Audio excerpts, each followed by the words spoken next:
It's time for Wisdom 31. Welcome to Wisdom 31, day number 1. Proverbs chapter 1, verses 20 through 31. Wisdom cries aloud in the street. In the markets, she raises her voice. At the head of the noisy streets, she cries out. At the entrance of the city gates, she speaks.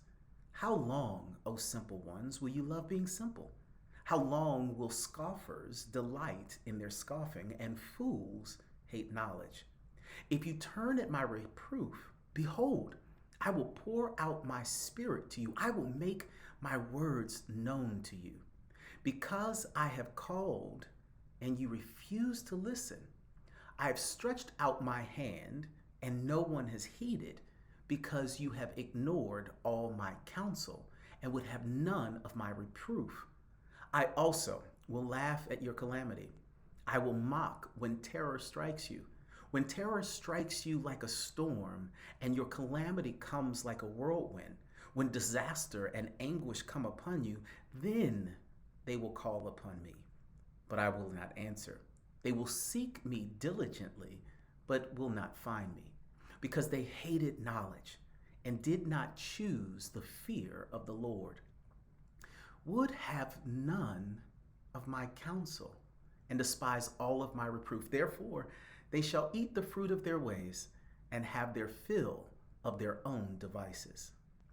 Welcome to the spring semester of Wisdom 31 2021.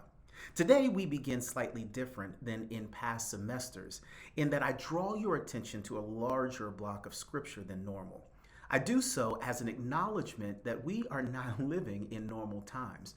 Therefore, let us not address wisdom as we might have done.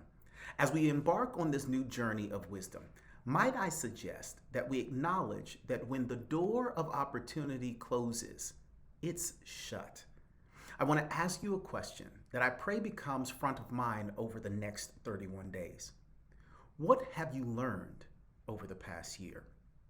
What are you taking away from what you have been through? And how are your thoughts shaping the way you make it through your right now? In other words, what's your wisdom? Solomon opens this classical work by challenging us to hear and heed wisdom's call. Wisdom does not hide, but as a matter of fact, she makes a spectacle of herself. And because she draws such attention to herself, those who act as if they are unaware of who she is and all that she has done to pull them closer to her ultimately finds themselves rebuked by her. To not be reproved by her is to suffer rejection from her when your actions and your deeds end up where she tried to warn you from. Here's the wisdom key. Each of our lives produces fruit.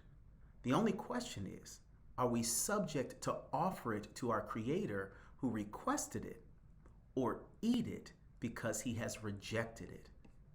Be wise.